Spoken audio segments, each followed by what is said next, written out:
Okay, we're going to do a hands-on example of connecting to a database in C#. Everything we've done so far this semester we have done directly to the database or by using one of the tools that comes with it, like the MySQL workbench. In this example, we're going to connect to a database and pull out some of the data by writing application code in C#. Okay. So we need to create a C# Windows console project. So let's go ahead and open up and let's do File, New, Project. And go to Get Started, choose Console App, and we will call this OLEDB Demo.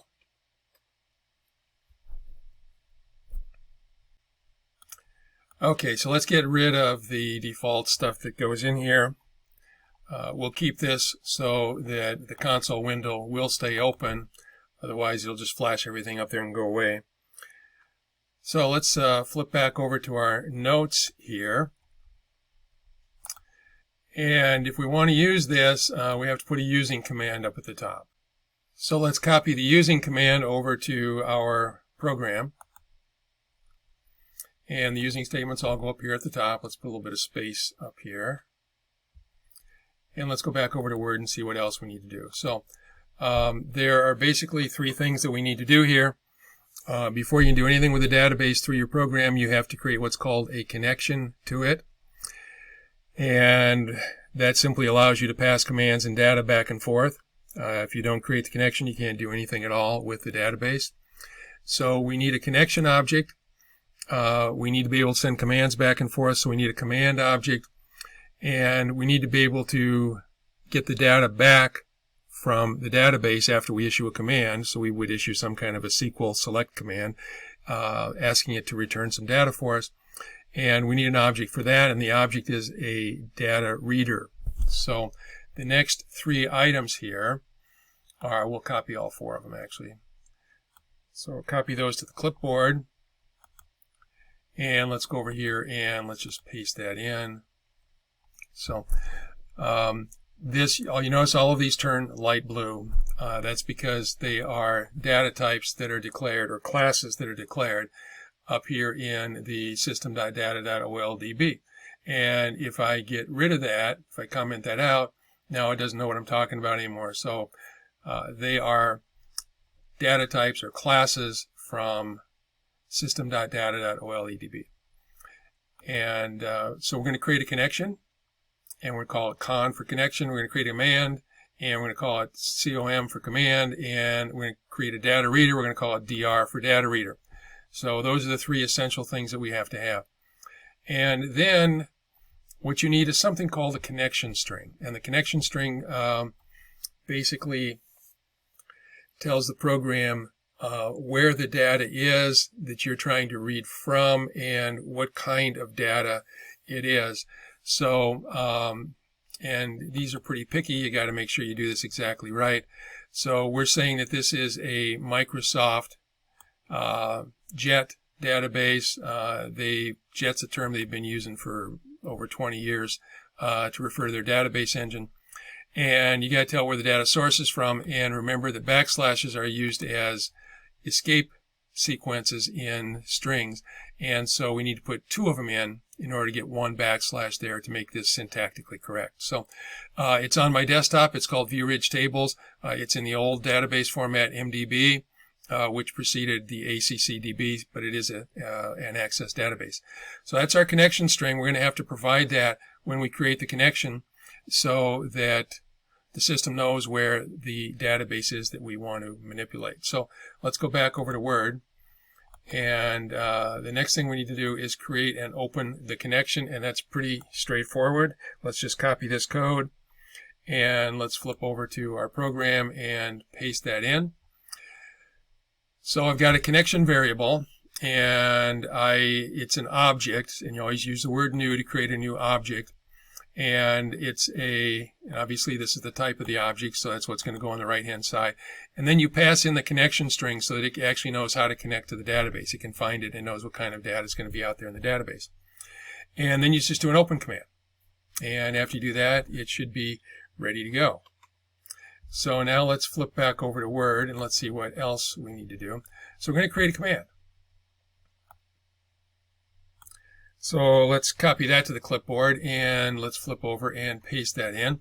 So we're creating a new command and we're doing our command object up here.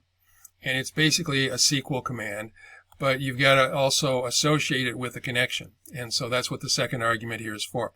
So I'm saying that I want to apply this command to this connection right here, which is my ViewRidge tables out here on my desktop.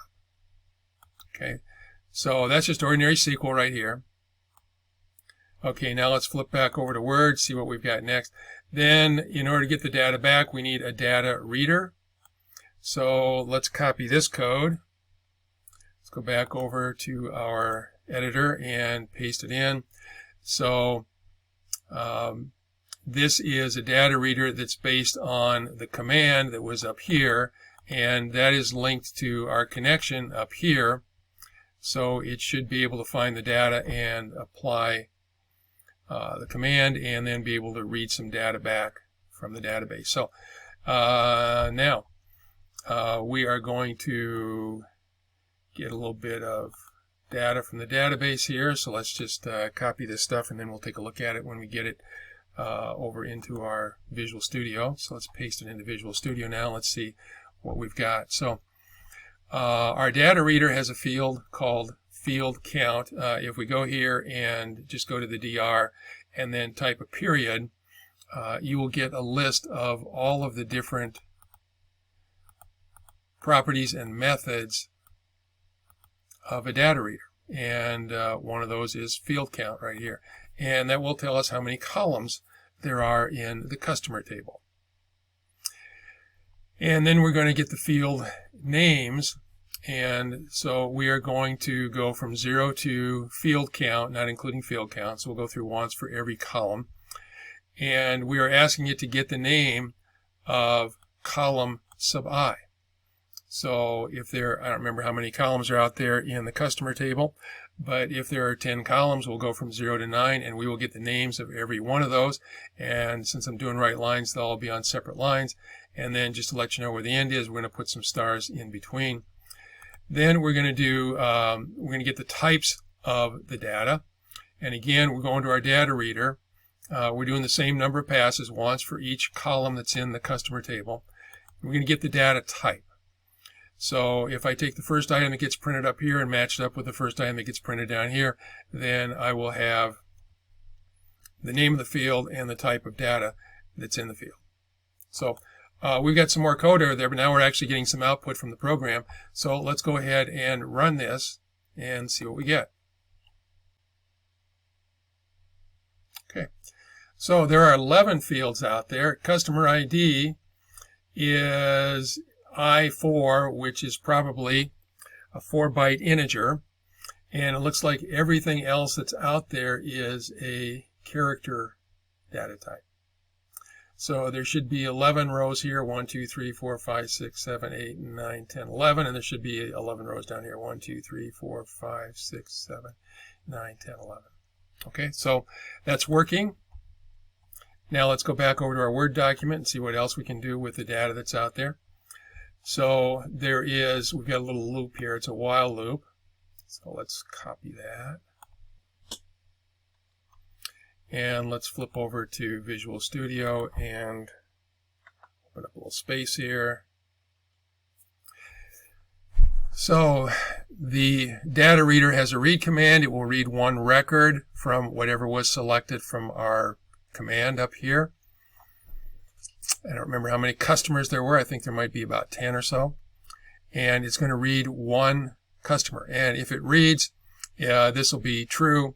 If it does not read anything, this will be false. So eventually the read will fail. When the read fails, then we will drop out of the loop. So we are going to, well, we've got one record here. We're going to go from 0 to the number of fields that are in the record. And then we're going to check to see if it ends with I4, the data type name, which is up here, and that's a string, and so you can just do the ends with, which is built into the string class. And if it does, then we're going to write, we're going to get the integer 32 that's at that position, and we're going to write it out at position I. If that's not true, we know that everything else is wchar, and so we're going to go, and if it ends with wchar, we're going to do a get string instead of a get int, and we're also going to go to column I, and we're going to trim it, and then we're going to put a slash to separate our fields. Okay? And we get all done, we're going to do a couple of write lines. So we should be able to run this now. It should step us through the customer table. And we are doing writes. So all the stuff for customer should be on one line. And then there should be two blank lines, one blank line rather, between. So let's go ahead and run it.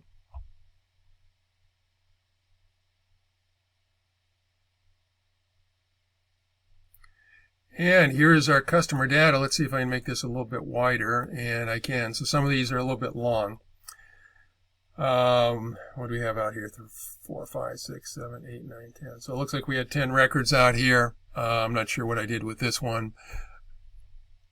But we've got an ID, last name, first name, address, city, state, zip, country, area code, phone number, and email address. And if we go back up to the top here, we see those are the field names. So we can, through a program, we can access the data in a database. You don't have to necessarily always access it through the database program itself. So let's go ahead and close that. Let's go back over to our Word document, and let's go down a little bit further here.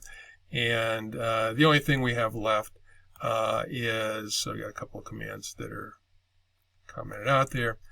We don't need the read line because we've already got a read care command. So we will copy these with a Control C, and then we'll flip over to Visual Studio, and down at the bottom we'll paste those in, and we will run it. And it's just a good idea to close those when you get done, because that frees up the resources on the computer so that they can be used for other things. So let's go ahead and run it. We should get the exact same result as we did before, except now we're being nice and we are closing everything when we're done. Okay, so that's an example of using object linking and embedding, DB, to access through a program the data that's in a database. So you could easily change our select command here and pick out another table over there, and maybe instead of selecting everything, you could just put in a where clause and pick some of them, just some of them, and execute it, and you should be able to come back and get all the information that you need about the data that's in that table.